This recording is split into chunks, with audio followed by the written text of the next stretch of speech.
Assalamu alaikum students, hope you are all doing well. Today we are going to start our chapter 5 from Mansan book, and this is what it is named, Finite Control Volume Analysis. In this chapter, what we are going to do is we are going to take a finite region in space and solve problems related to fluid mechanics. So what does this mean? Let's see two examples so that we can clarify our statement. Let's see, we have a boat, and what we are interested in this boat is the design of this propeller. So what we are going to do in this chapter is first we are going to define a control volume for this problem, that we are designing a propeller. So propeller is responsible for the motion of this boat, that it is going to move forward or reverse. So what we are interested here is the design of this propeller. So we are first going to define a control volume, and then we are going to apply certain principle of physics and solve it for our unknowns. What those principles of physics are, we'll get back shortly to that. We are going to see another example, and let's say here we have a turbojet engine. This is a turbojet engine, and we are interested in the anchoring force that is required for this engine to be held on this wing. So we are interested in the anchoring force that is required for this turbojet engine to be held on this wing. So here what we are going to do is we are going to define a control volume for this particular problem and apply some basic fluid dynamics physical laws that we have already defined in our physics, thermodynamics and statics subjects. So in this case, this will be our control volume, and we are going to study the forces that are generated by this turbojet engine. So what are those basic laws which we are talking about?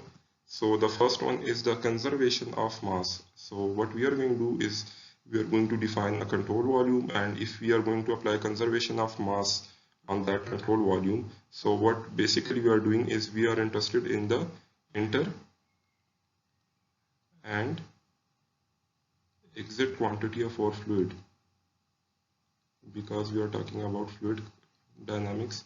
So here we are concerned about the exit and entering quantity of our fluid. If we are just taking the conservation of mass principle and applying it on this, let's say this propeller. So here we will be, if we apply conservation of mass principle, so here we will be interested in how much fluid enter the system and how much fluids leave the system, and this is what we are going to solve this problem for. The next is our Newton's second law of motion, and what does the Newton's second law of motion tells us? It tells us about force, and in this case, in fluid dynamics case, that force can be generated by either the fluid motion. If a fluid is flowing, that flowing fluid can generate a force, or we'll be looking at a force that is giving motion to a certain quantity of fluid. So in Newton's, if we are applying a Newton's second law on a certain control volume, then what we are doing is we are looking at forces and the moment of these forces.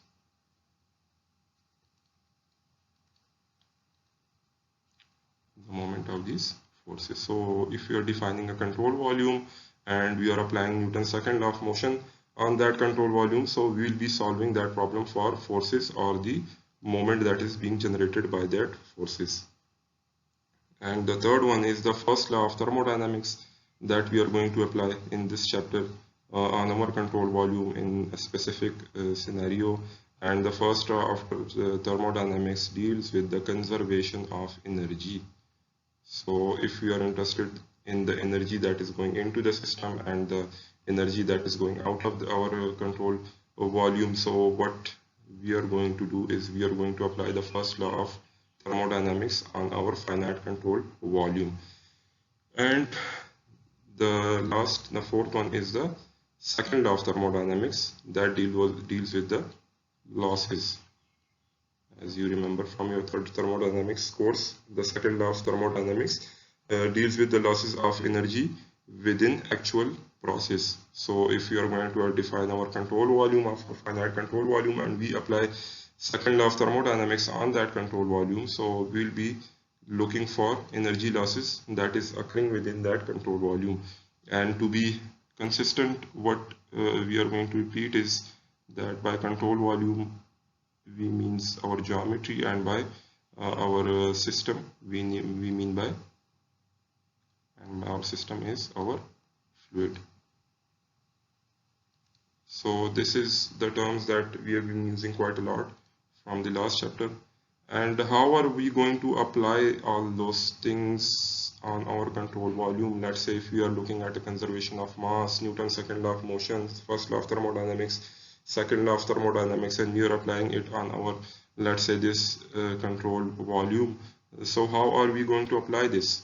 So for that purpose we derived an useful equation in the last chapter, and that was our Reynolds transport theorem, because that Reynolds transport theorem links our system and our control volume, and it talks about the change in an extensive property of the system, and then relates it though that change in a extensive property inside the control volume, and how that extensive property behaves when it enters and leaves the system. So we are basically going to apply this equation a lot in this chapter, because in every scenario, if it is the conservation of mass scenario, we're going to take our extensive property, our mass, and if this is, we are applying Newton's second law of motion, then our extensive property will be momentum. If we are talking about first law of thermodynamics, then our extensive property will be energy term, and in this case we'll be talking about certain losses that is going to occur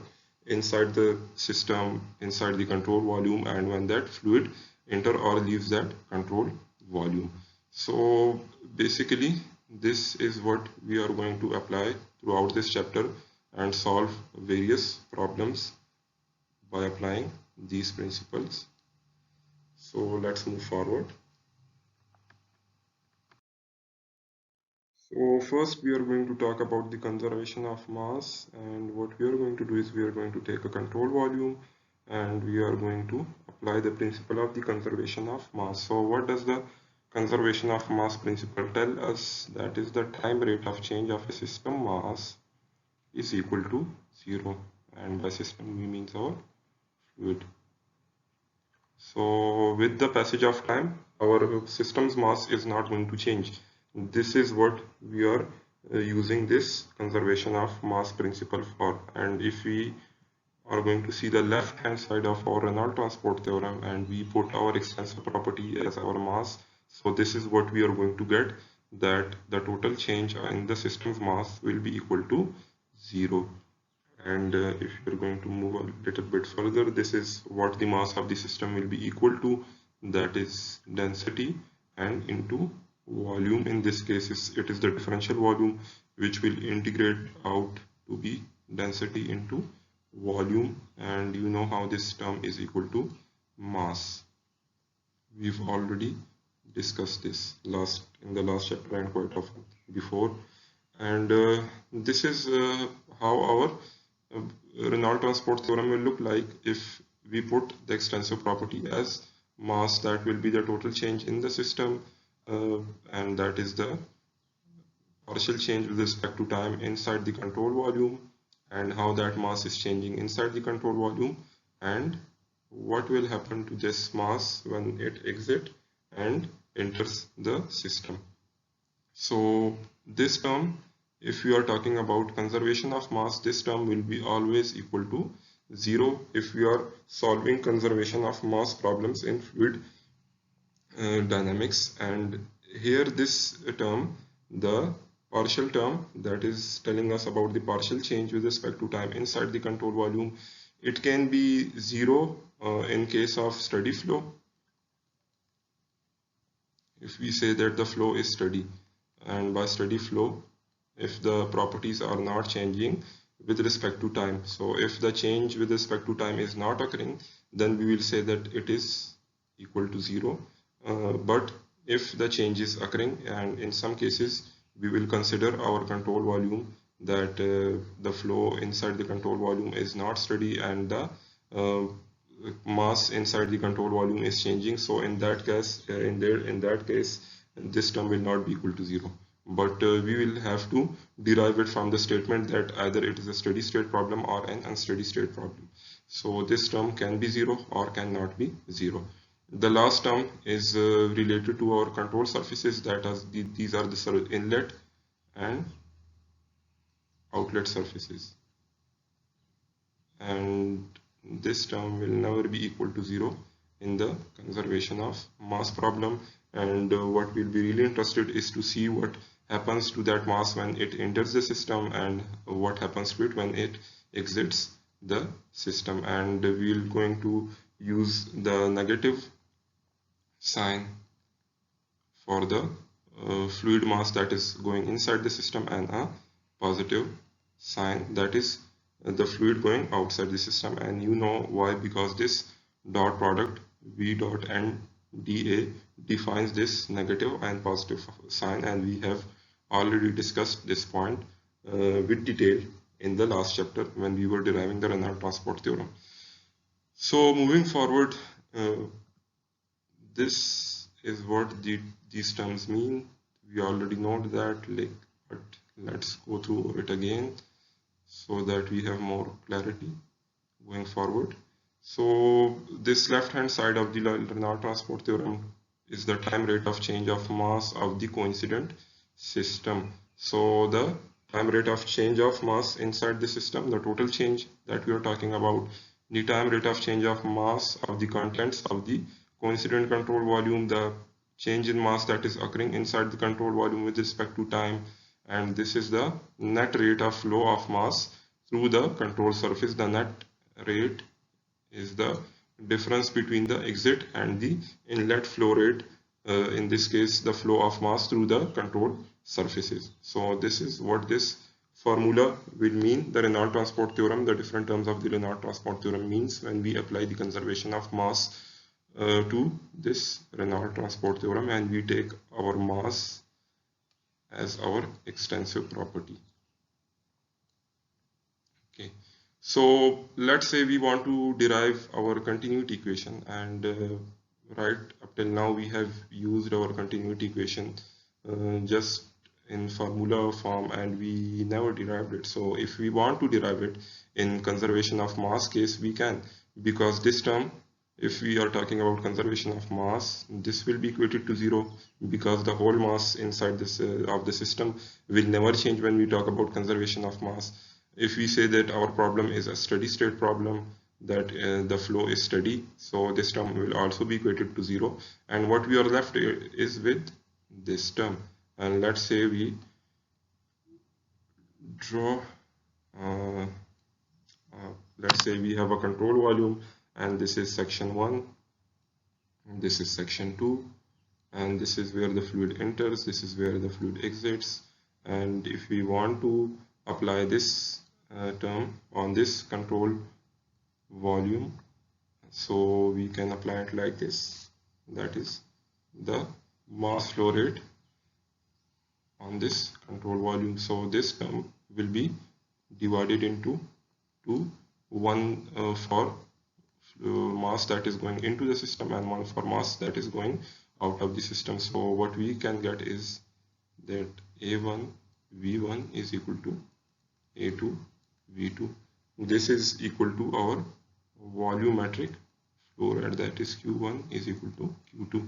Or if we want to see this in terms of mass flow rate, so then we are going to take density as well with area and velocity, that is A1 V1, I'm sorry,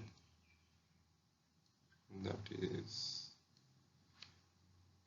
rho A2 V2. So if we are also multiplying density with area and velocity terms, then we are actually talking about mass flow rate, that is m dot 1 and that is m dot 2. So we can derive our continuity equation from this conservation of mass principle by equating the left hand side of the Reynolds transport theorem equal to 0 because the total mass is conserved. This is what this 0 tells us. And if you are talking about a steady flow, then the time rate of change, this term, partial change with respect to time in mass inside the control volume will also be 0.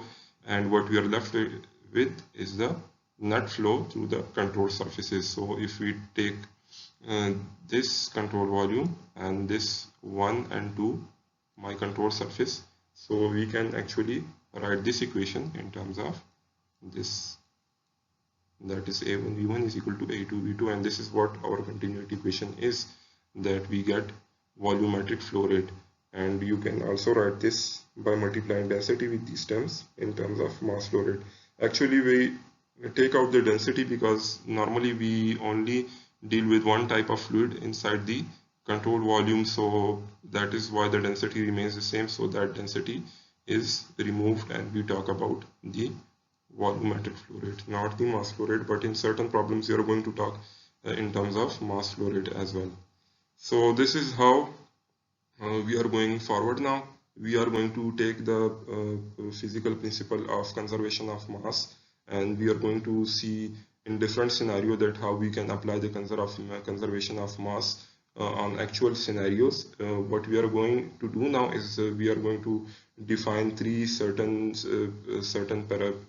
strategies that how we are going to apply the conservation of mass on different problems, and then we are going to solve examples and problems for those three strategies, and we are going to be applying conservation of mass principle in this whole lecture again and again. So let's move forward.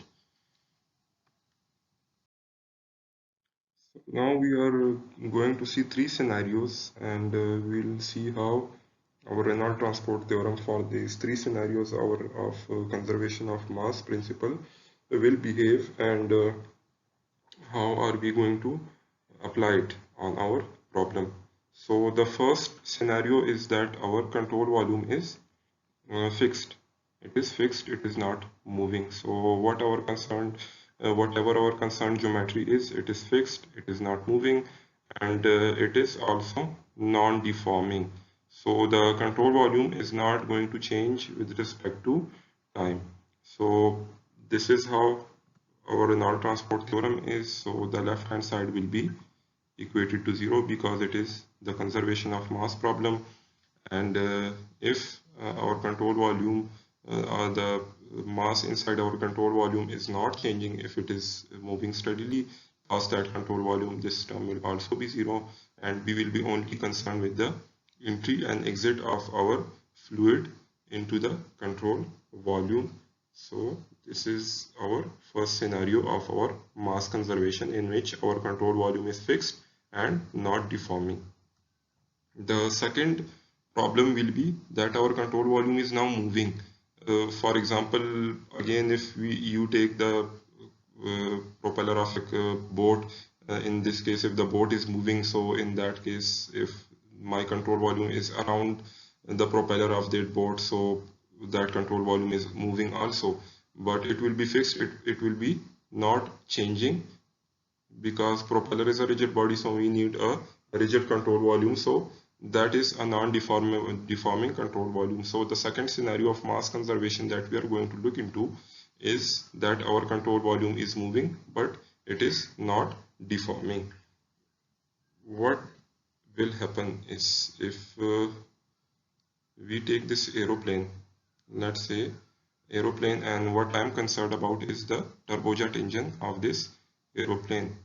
I want to see the mass that is going in and the mass that is going out of this turbojet engine. So in that case, my control volume will be that turbojet engine, and you see these blue dashes. This is what defines my control volume. And let's say the plane is moving with a velocity of this much. So here we will have three velocities that we will be concerned about. One is the velocity of fluid that is going into the plane, into the turbojet, and the other will be the velocity of this control volume,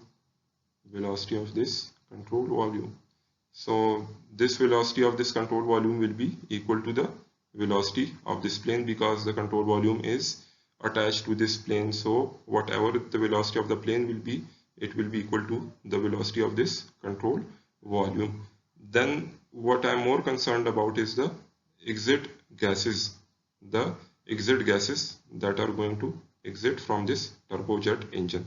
So we are going to get two values. One is if our reference is this control volume, if our reference for the velocity of these fluids is this control volume, so we will get this velocity, that is W.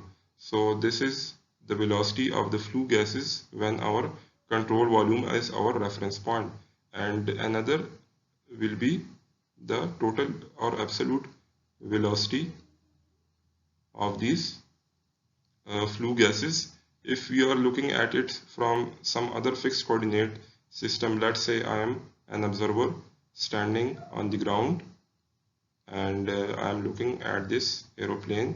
So my position is fixed with respect to some other positional coordinate system. Let's say our three-dimensional Cartesian coordinate system. My position is fixed with respect to this Cartesian coordinate system, and I am looking at this aeroplane, and this is how I am going to see this whole scenario. That one is the velocity of this plane.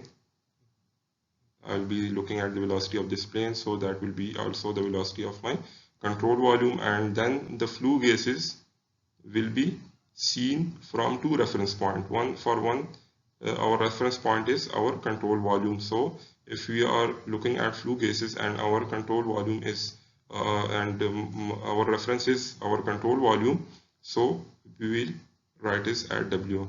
But for another reference point, let's say for reference point this, that someone standing on the ground and he's looking at these flue gases, so now for him the reference point is his position, his fixed position in space, and he's looking at these flue gases. So this is how he will see the velocity in V absolute terms.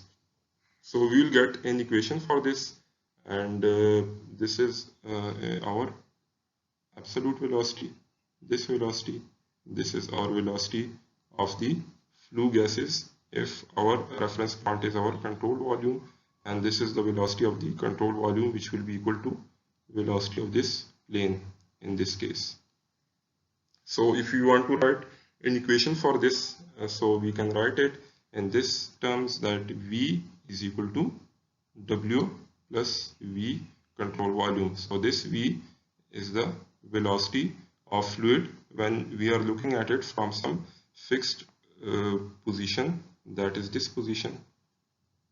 If someone is standing on the ground and looking at the aeroplane, so this is the velocity he is observing. So this is the fluid velocity being observed from someone standing on the ground.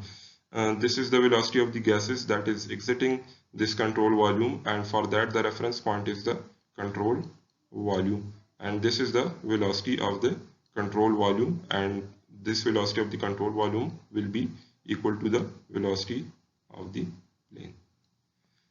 So this is the equation that I'm going to use if we are talking about moving non-deforming control volume and we are concerned about the velocities of the exit flue gases in this case. So this equation is going to be used, and we are going to use it in our example, and you will be more clear about this equation when we solve that example. So this is our second scenario in which our control volume is moving and it is non-deforming. So if it is moving, then we have to assign certain velocities to what is going into the control volume and what is going out of the control volume, and we are going to do this with the help of this equation.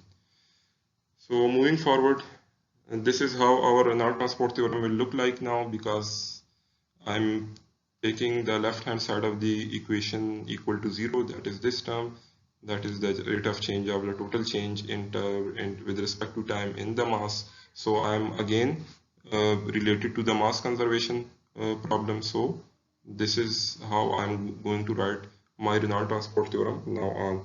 So then our partial term, that is partial change in time inside the control volume, partial change with respect to time of mass inside the control volume, and that is my mass that is going into and out of the system. So if my mass is moving steadily through that control volume, so this term will also be equated to 0, but that depends on what the problem statement is. So this is how my Reynolds transport theorem will look like. And lastly, we are going to look at a deforming control volume, that my control volume is deforming. So what will happen is, now my Reynolds transport theorem will be consisted of these two terms, that now I cannot equate this term equal to 0 because now the control volume is changing. So if the control volume is changing, the mass going through that control volume will also change. So now it is not a steady state problem, but it is an unsteady state problem. And in that scenario, I will not be able to equate this term equal to 0.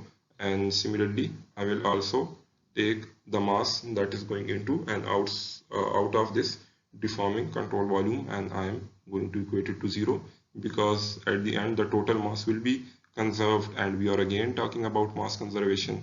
So this is what is my Reynolds transport theorem will look like. So again, if we are going to go through all these scenarios, so number one is our fixed non-deforming control volume, and in this case our control volume is fixed, it is not deforming. So this is how my Reynolds transport theorem will look like, and this is how I'm going to equate this term equal to 0. This is for steady and unsteady case, and this will be 0 for all the cases, because in all the cases my mass is conserved. The second scenario is a bit tricky because we get another equation for our velocities, and in this scenario our control volume is moving but it is not deforming. So what will happen, we will be concerned about the fluid that is going into and out of this control volume. So what we are going to do is we are going to assign a velocity to our control volume. This will be our velocity of the control volume, and this will be the velocity of the fluid that is going outside the control volume or going inside the control volume. But for this velocity, our reference point will be our control volume, and this the addition of these two terms is equated to an absolute velocity, and this absolute velocity v is what is shown here, and this absolute velocity of v is again our velocity of fluid, but for this our reference point is somewhere on the ground, some other reference point that is fixed on the ground, and that is looking at this aeroplane, and he's observing that aero point from some other fixed point. So this is our velocity of fluid from some other fixed reference point on the ground. So basically the difference between these velocity is its reference point, and how we are seeing this velocity with respect to its reference point. And the third one is again a mass conservation problem. I am writing mass conservation in brackets with all three of them so that you remember that we are going to talk just about mass conservation in this whole lecture. So our third scenario is deformable control volume, that our control volume is not fixed now, it is going to deform. So it is being an unsteady case, and in that scenario this term will not be equated to 0, but we are going to consider this partial change with respect to time of inside this control volume that is occurring in this mass, and the mass that is going into and out of this system in this scenario. So what we are going to do now is we are going to solve some examples and problems for each of these three scenarios so that you can get the practical sense of these scenarios and what do we mean by these scenarios. So let's move forward. So let's look at this example, and it is a scenario in which our control volume is not deforming and it is not moving, and it is fixed, means our control volume is fixed, our control volume is not moving, and again it is a conservation of mass problem, and this is your first example from your chapter 5. So let's go through it, and let's get the physical sense of things that we are talking about up till right now. So given water flows steadily, so here is your first derived data that water flows steadily. It means that the water is flowing steadily through a control volume, so the overall change in the mass of the fluid inside the control volume is not going to happen with respect to time, and you know what to do next. So let's move forward and read the statement. through a nozzle at the end of a fire hose as illustrated in figure this. According to local regulations, the nozzle exit velocity must be at least 20 meter per second as shown in the figure B. So here we are given a figure, and here is our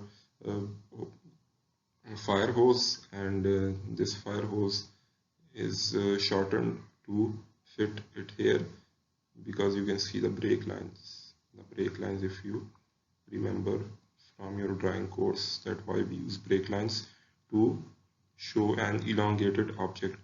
So here what we are required to do is to determine the minimum pumping capacity Q, the minimum pumping capacity Q required in meter cube per second. So this is what actually we are going to find, that we are concerned about the pumping capacity, or you can also say that the volumetric flow rate in this problem. So the first what I'm going to do is I'm going to define my finite control volume, and here you can see that my finite control volume is inside this hose, inside this fire hose by these dashed blue lines. So this hole is my control volume, and it is a fixed non-deforming control volume, and I'm going to define two sections. One is section 1 and the other is the exit of this fire hose, that is section 2, or the nozzle exit. So this is what I've done so far. I've defined my control volume, and I've defined the section 1 and section 2, basically the entry and the exit that is happening for my mass of the fluid. And now I'm going to apply my Reynolds transport theorem on this scenario. So this is a conservation of mass problem, so this term will be equated to 0. What I have derived from the statement is water flows steadily through the nozzle, so this term will also be equated to 0, and what I am being left is with this term, that the water, or that is the mass of the system that is going into and out of this system. So now let's move forward and see how they have solved this example. So first what we are going to write is we are going to write our non-transport theorem in this form, and when we get our control surface, that is rho v dot n dA, and we integrate it for our two sections, that is section 1 and section 2. So what we get is our rho v A for section 1, and that is the fluid that is going into the system, that is minus plus rho A2 V2, that is for the fluid that is going out of the system, and this whole equal to 0. So what we are talking about is water, and the density of water in this scenario is not going to change. It is going to remain the same at section 1, at section 2. So we can take this term out of these two equations. So what will be left is with A1 V1 plus A2 V2. This is what we are going to be left with, is the volumetric flow rate. And I can write this in terms of that my Q2 is equal to Q1, and this is what they have derived here. So it is simple that I have applied this integral on my section 1 and section 2, and this is what I get this equation, and I have simplified it to this, and now I have simplified it to this in terms of volumetric flow rates. So let's move forward and see how they have solved this example.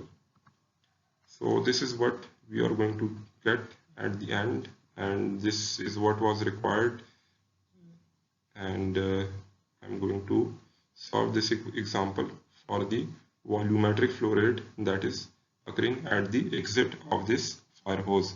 So this is how we are going to write our equation, that Q1 is equal to Q2 is equal to A2 V2, and this is the exit velocity and this is the exit diameter.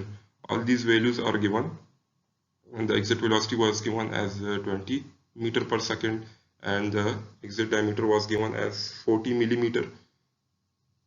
But because we are dealing in meter per seconds for our velocity, so we are going to change these millimeters into meters, and this is what they have done, that they have divided this term by 1000 so that we can get this 40 mm in meters, and this is what at the end our volumetric flow rate Q2 at exit will be. So this is what was required, and we have found our volumetric flow rate at the exit.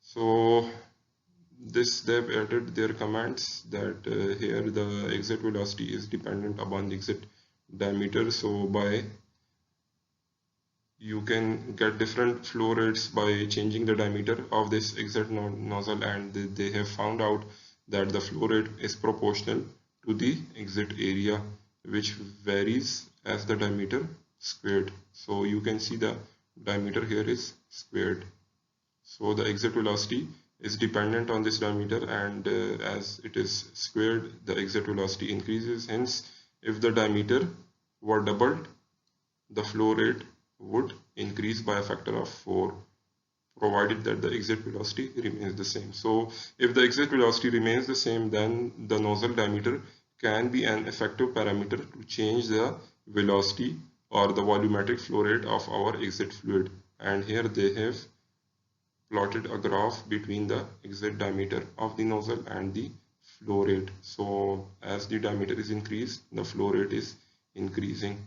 So here they've added something additional which is very interesting. For a fire hose, that you can say that its exit velocity is dependent on the diameter, but this is not what we were concerned about. We were concerned about our volumetric flow rate at the exit, and this is how, by applying the conservation of mass principle on our Reynolds transport theorem and then applying that Reynolds transport theorem on a particular scenario, that was our kind of fixed control volume and non-deforming control volume, we get these terms, and with the help of these terms we can find our exit volumetric flow rate. So this was your first example from this Munson book in chapter 5, and we have solved our first example for our first scenario. So let's move forward and see a problem from the exercise. So let's look at a problem from the exercise, and here we have problem 5.9, and this is the same scenario, that our control volume is fixed and not deforming. And if we read the statement says that the wind blows through a 7-foot into 10-foot garage door opening. This is my door.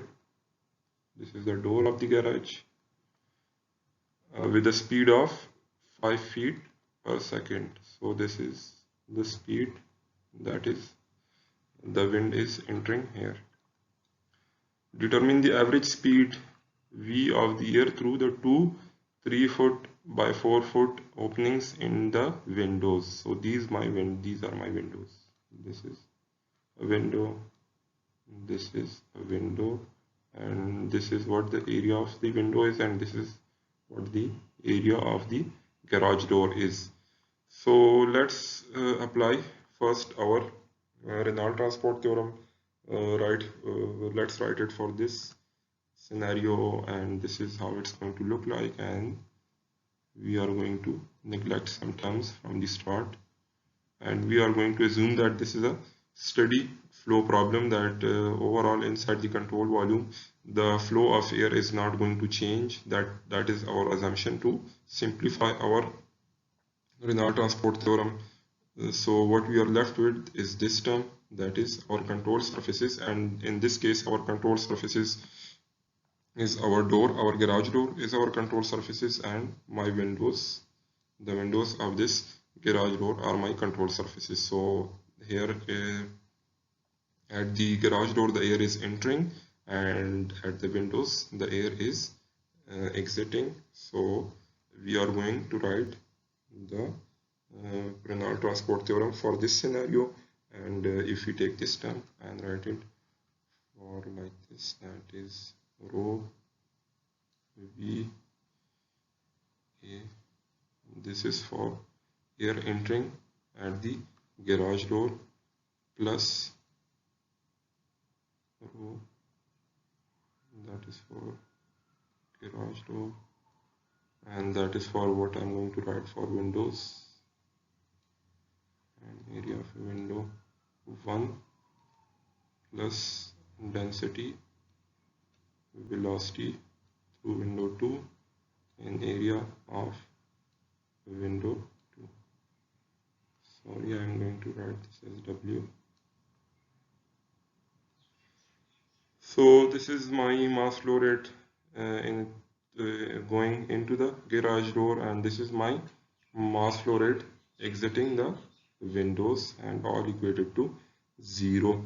So this is what my governing equation will look like. Now simplifying it a bit more, and because we are dealing with one kind of fluid, that is air, and that air is not going to be compressed in this case, so we are taking this term out, and then we are going to simplify this equation and write it in terms of that volumetric flow rate. So volumetric flow rate through the garage door will be equal to the volumetric flow rate that is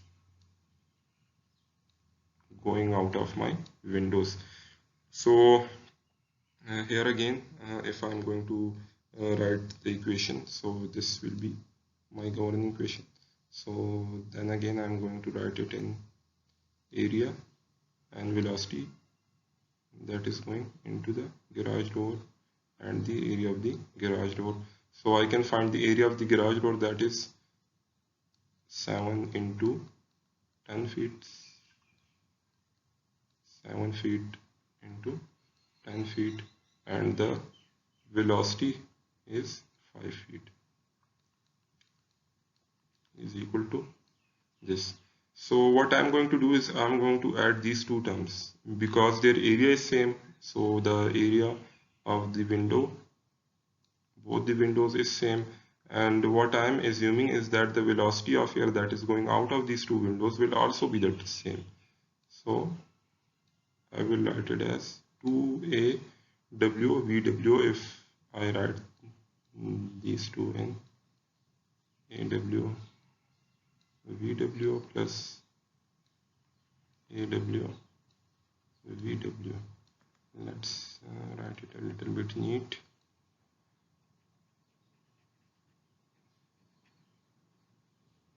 So basically I'm assuming that the velocity of air that is going out of these two windows is the same, and as given the area is the same, so that is why I'm making this assumption. So that is a w vw plus a w vw. So I've added this to 2aw vw. This is area of the windows and velocity that is of the air that is going out of these windows, and what I am going to determine is the VW, that is the velocity of air going out of these windows. So what I am going to do is going to divide this term by 2aw. So I am going to multiply the 7 foot, or let's say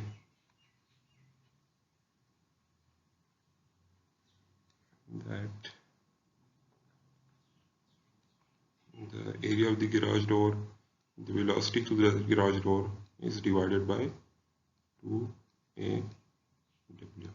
So this is how I am going to find the velocity of the air that is going out of these windows by this simple equation. All the values are given.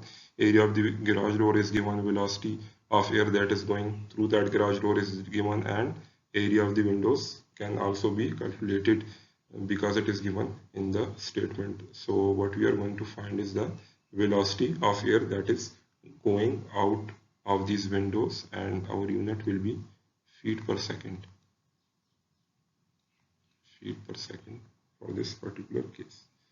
So this was my problem 5.9 for the case in which the control volume is fixed and it is not deforming and overall the mass is conserved. So now we are going to look at an example in which the control volume is moving but it is not deforming. So let's see a scenario in which an aeroplane moves forward at a speed of 971 km per hour as shown in figure 5.6a. Let's also look at figure 5.6a. The frontal intake of the jet engine is zero point 0.8 meter square, that is the area that is given here, and the entering air density is this much. A stationary observer determines that relative to the Earth, the jet engine exhaust gas move away from the engine with a speed of this much. So a stationary observer on Earth is has observed the velocity of gases going out of this engine as 1050 km per hour. The engine exhaust area is 0.558 meters square and the exhaust gas density is 0.515 kilogram per meter cube. What we are going to do is to estimate the mass flow rate of fuel into the engine in kilogram per hour. So what we are told to do is to find this mass flow rate.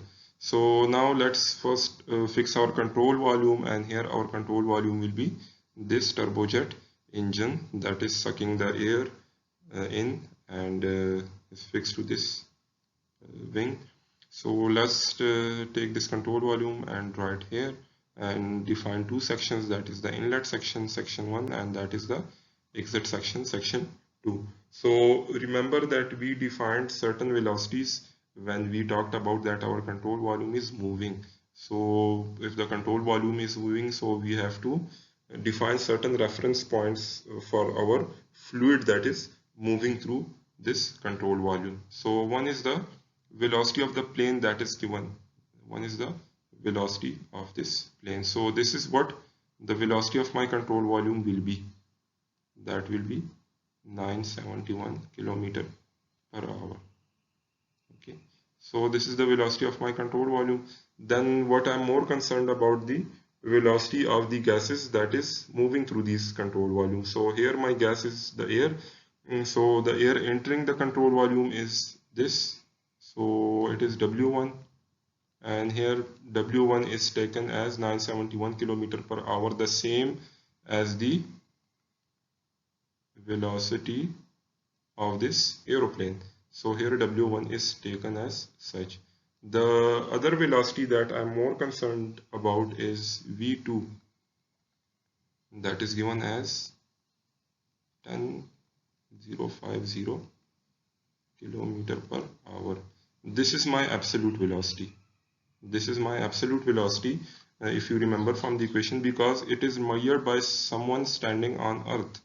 It is measured by, if this is the ground, if this is the ground and someone is standing on that ground, this is what he observed, the exit velocity of these gases. So this velocity of fluid is measured from a fixed position on the ground, and that position will be fixed with respect to another coordinate system.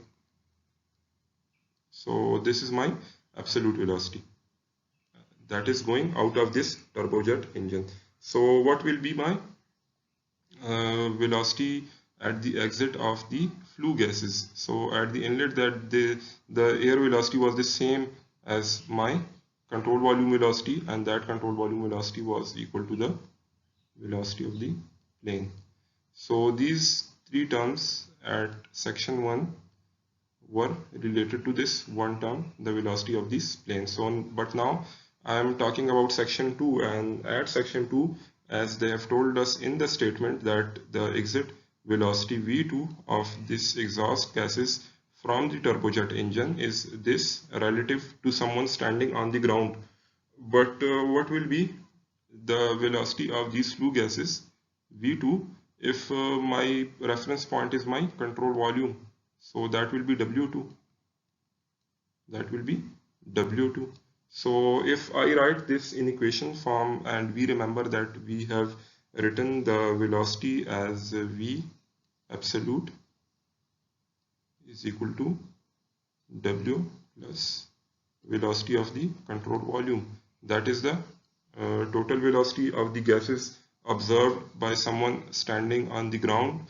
That is the velocity of the gases when the reference point is our control volume, and that is the velocity of the control volume. So when I am going to calculate W2, I am going to calculate it from this equation, and then I am going to write this equation as V absolute in this equation will be my V2, because it is determined by someone standing on the ground, and then W2 plus V of the control volume.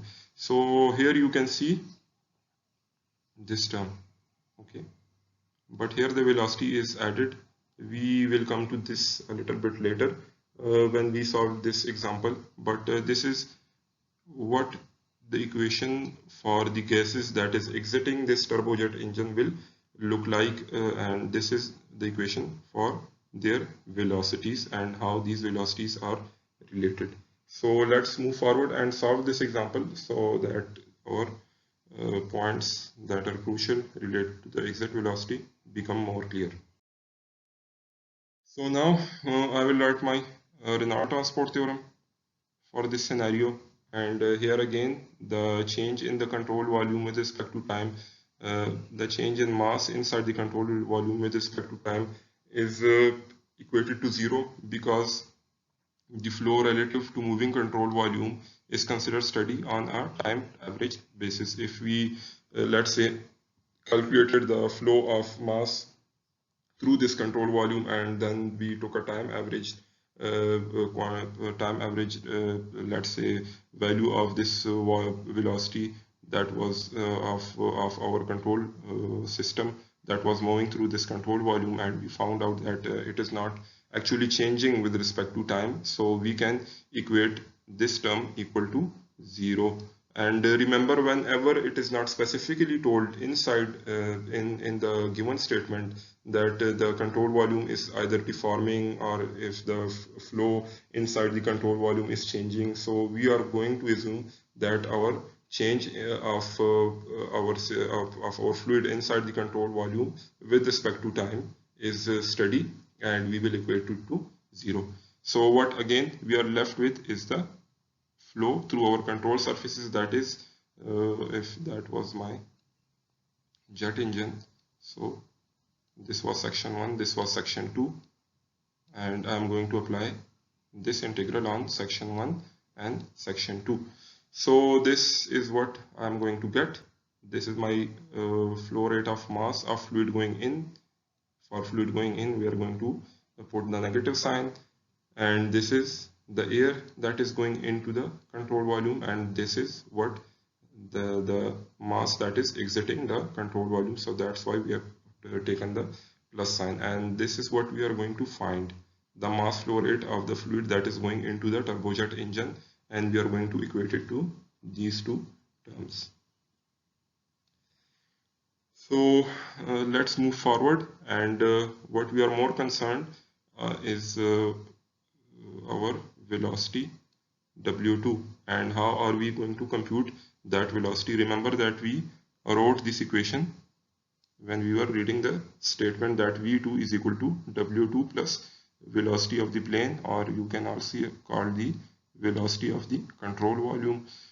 This is the velocity of the fluid that was observed by the observer standing on the earth, and this is velocity of the fluid for which the reference point is the control volume.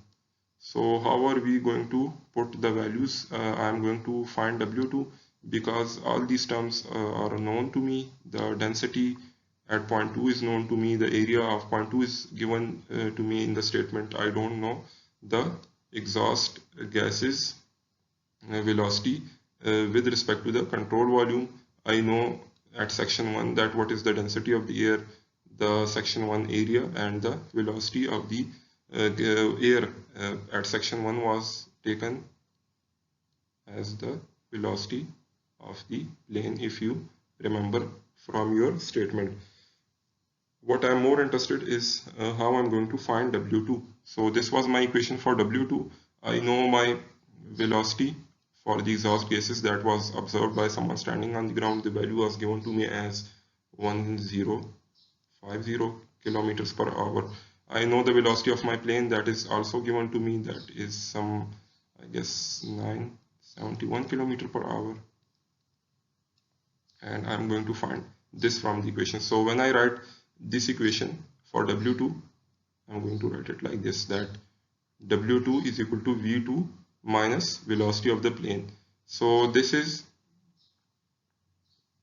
the velocity of the gases that is moving out of the control volume, minus, this is the minus sign, and the velocity of the control volume. This is the velocity of my control volume. So why the negative sign here? I am going to explain that why. So if you are going to talk about the negative sign with this term, that is my velocity of the control volume, this negative sign. So let's explain it a little bit. This is the velocity of the fluid that is going out relative to an observer on the ground. So again, if this was our control volume and this was the velocity of the flow gases going out, and this will be the velocity of the control volume. So here the negative sign is just showing us the direction of the velocity. It has nothing to do with the magnitude of the velocity, because velocity is a vector quantity and we have to define it both with its magnitude and direction. So here the negative sign, this negative sign, shows us the direction of our control volume. In this case, this is the velocity of the plane. So the velocity in this case, its direction is this. This is the direction is the of the plane, and this is the direction of the flue gases. So if I am going to take it as a positive x and this is as negative x, so this negative sign just shows us the directional sense of the velocity of the plane, and that is why we put the negative sign here. So this negative turns out to be positive, and we get a value for our gases, the velocity of the gases for which the control volume is the reference. So we get W2 from this equation, and that was the only unknown in our equation 2. So by putting the rest of the values in the equation 2, we can find out our mass flow rate of the fluid that is going into the turbojet engine. So again, this was the problem in which our control volume was moving, but it was not deforming. So when it was moving, we assigned to it certain velocities. The velocity of the control volume, which was equal to the velocity of the plane, and then the velocity of the exit gases, V2, that is my V2, the velocity of the exit gases that were observed by someone standing on the ground. So its value was given, and then we computed W2, that was the velocity of the exit gases. Reference was my control volume for this W2. So this is what we have done in this example, and now let's move forward to a problem from our exercise and see